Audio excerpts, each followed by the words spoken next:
Assalamualaikum warahmatullahi wabarakatuh. Salam sejahtera bagi kita semua. Apa kabar semuanya?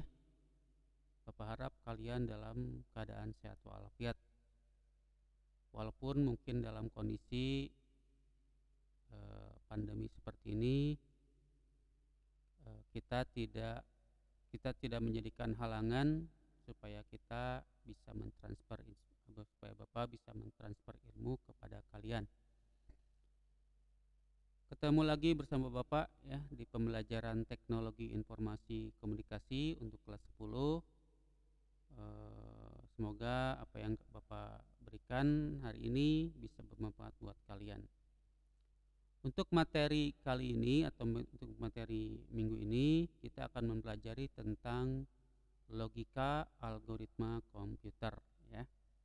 Ini adalah materinya. Yang pertama adalah IPK atau indikator pencapaian kompetensi dan tujuan pembelajaran. Indikator pencapaian kompetensi yang pertama adalah memahami konsep logika komputer. Dan yang kedua memahami konsep algoritma komputer. Dan yang ketiga adalah menganalisis cara kerja logika dan algoritma pada komputer. Tujuannya yaitu melalui LMS WhatsApp, peserta didik dapat memahami konsep logika dan algoritma komputer dengan sikap responsif, proaktif, berani, dan baik ya. Oke.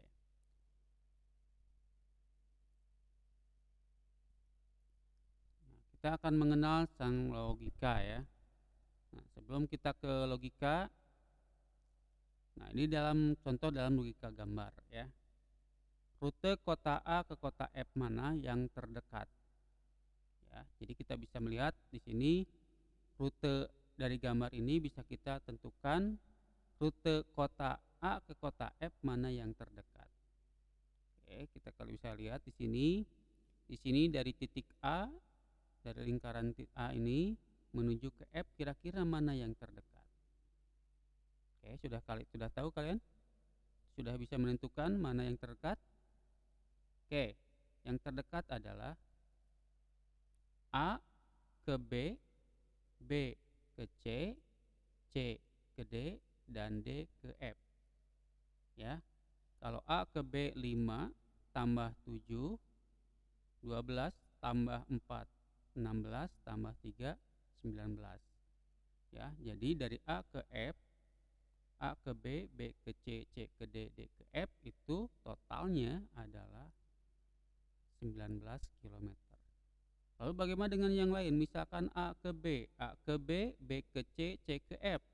A ke B itu 5, B ke E itu 8, E ke F itu 10. Totalnya adalah 23. Maka masih terlalu jauh. Yang ditanyakan di sini adalah yang terdekat. Ya. Lalu bagaimana kalian bisa menjawab soal seperti ini? Maka logika lah yang berperan. Kenapa logika? Karena dia bisa menentukan mana yang terkecil kan. Nah, pilih yang terkecil dulu. Karena katanya yang terdekat berarti cari yang terkecil. A ke B atau A ke C? A ke B. A ke B-nya adalah 5 km. Dari sini ada pilihan lagi. Mana yang terdekat? 8 atau 7, maka pilih yang terkecil 7 ke C. C ke D itu hanya satu pilihan. Nah, di sini ada dua pilihan lagi, mana yang terdekat? D ke F atau D ke E. Maka pilihannya adalah D ke F. Nah, semua itu yang berperan adalah logika kalian. Ingat, logika itu nilainya hanya dua, betul atau salah. Oke, selanjutnya. Nah, ada dua jenis pola nalar ya, ada deduktif dan induktif. Deduktif itu apa? Ya kita lihat ya. Nah, deduktif itu adalah penarikan kesimpulan yang bergerak dari pernyataan benar yang umum ke khusus ya, yang dari umum ke khusus. Contohnya, semua siswa SMA Karya Pembangunan 2 Bandung harus disiplin dan bertanggung jawab. Dan pernyataan keduanya adalah Sandi adalah siswa SMA Karya Pembangunan 2 Bandung. kesimpulannya adalah sandi harus disiplin dan bertanggung jawab. Ya. Nah, dari sini kita bisa menentukan dari dua pernyataan ini, pernyataan 1 dan pernyataan 2, kita bisa tarik kesimpulan yaitu adalah sandi harus disiplin dan bertanggung jawab. Karena sandi merupakan siswa SMA Karya Pembangunan 2 dan semua siswa SMA Karya Pembangunan 2 harus disiplin dan bertanggung jawab, ya. Jadi dari umum ke khusus. Oke, selanjutnya adalah induktif. Induktif adalah penarikan kesimpulan yang bergerak dari pernyataan benar yang khusus ke umum, ya. Yang khusus ke umum. Jadi kebalikan dari deduktif. Jadi induktif itu adalah dari khusus ke umum. Contohnya, pernyataan 1, Depi siswa SMA KP2 Bandung rajin belajar, dia mendapatkan hasil yang memuaskan. Pernyataan keduanya, Yuda siswa SMA KP2 rajin belajar, dia mendapatkan hasil yang memuaskan. Kira-kira kesimpulan yang bisa kita tarik adalah, ya benar, siswa SMA KP2 Bandung yang rajin belajar akan mendapatkan hasil yang memuaskan, ya. Nah, dari pernyataan 1 yang sifatnya khusus di sini apa? Depi, ya. Pernyataan keduanya adalah Yuda. Nah, ini khusus dua-duanya. Sehingga kita bisa tarik kesimpulan antara Depi dan Yuda yang merupakan siswa SMA KP2 Bandung itu harus rajin belajar dan akan mendapatkan hasil yang memuaskan. Ya. Jadi ada dua jenis pola nalar, ada deduktif dan induktif. Oke. Nah, sekarang kita akan mempelajari tentang algoritma. Apa sih itu algoritma? Ya. Algoritma adalah urutan langkah-langkah logis untuk menyelesaikan masalah secara sistematis. Ya. Jadi algoritma itu adalah sebuah urutan langkah-langkah, baik langkah pertama, kedua, ketiga, dan seterusnya, tapi secara logis, ya, secara logika, benar, betul, logik. Nah itu ya. Jadi kalian harus langkah-langkahnya itu harus bersifat logik gitu ya. Di luar nalar ya, tidak di luar nalar. Jadi dalam nalar untuk menyelesaikan masalah. Ya, tujuannya adalah untuk menyelesaikan apa masalah? Secara apa? Secara sistematis, secara berkelanjutan gitu ya. Jadi ada prosesnya. Jadi algoritma dapat digunakan untuk menemukan proses dalam memecahkan masalah. Contohnya adalah dalam kegiatan sehari-hari di rumah, ya. Nah, kegiatan-kegiatan sehari-hari di rumah bisa kita selesaikan kalau dengan menggunakan algoritma. Ya. Secara tidak sadar kalian sudah menggunakan algoritma dalam kehidupan sehari-hari. Ya. Baik ketika kita mandi, makan, baju, memakai pakaian, kemudian bekerja, belajar dan sebagainya, itu harus menggunakan algoritma ya, secara tidak sadar. Ya. Jadi sekali lagi algoritma itu adalah urutan langkah-langkah logis untuk menyelesaikan masalah secara sistematis. Oke, ini contoh ya algoritma dalam keseharian. Kita lihat tampilannya.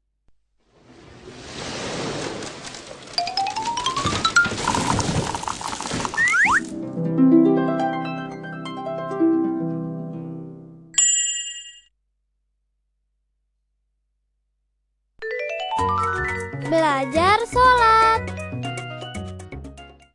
Pertama, berdiri tegap menghadap kiblat.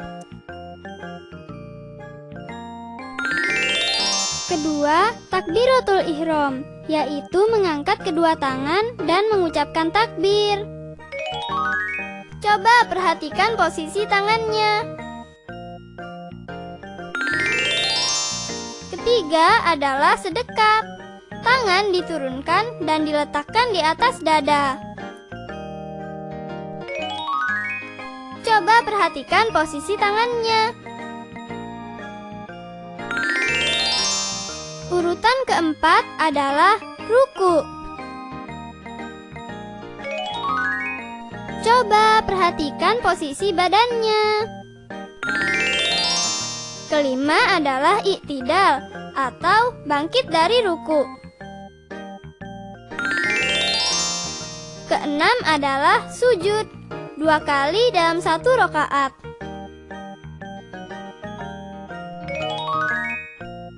Coba perhatikan gambar ini.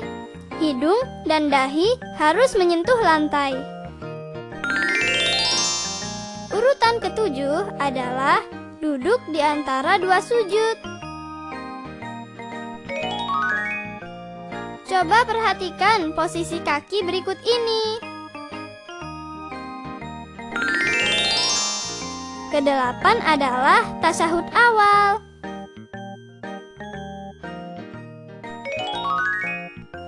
Coba perhatikan posisi kaki berikut ini. Dan juga telunjuk tangan kanannya.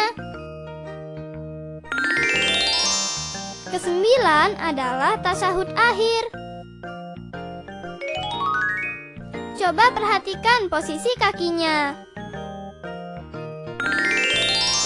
Kesepuluh adalah salam, menoleh ke arah kanan dahulu, kemudian menoleh ke arah kiri.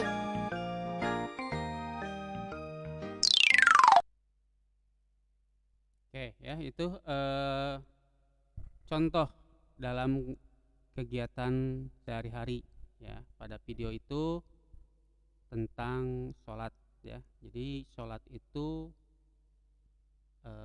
kegiatan yang kita lakukan setiap hari ya, selama 5 waktu. Ada sholat maghrib, isya, subuh, duhur, sama asar ya. Nah, sholat pun memiliki aturan ya, memiliki proses dari awal sampai akhir, dan itu sudah dijelaskan ya secara logika benar ya, karena sudah dijelaskan dalam agama kita ya. Nah, contohnya ya, kalau yang non muslim mungkin tata cara kita beribadah ya di tempat ibadah itu juga menggunakan algoritma ya. Di video ini Bapak mengambil contoh adalah kehidupan sehari-hari ya, itu adalah sholat. Oke, nah bisa kita lihat di sini. Jadi berdasarkan video tersebut, coba sebutkan urutan sholat yang benar ya, ada 10 tadi menurut video yang Bapak tampilkan. Kira-kira proses dari awal sampai akhir ya. Nah, oke, sekian dulu dari Bapak.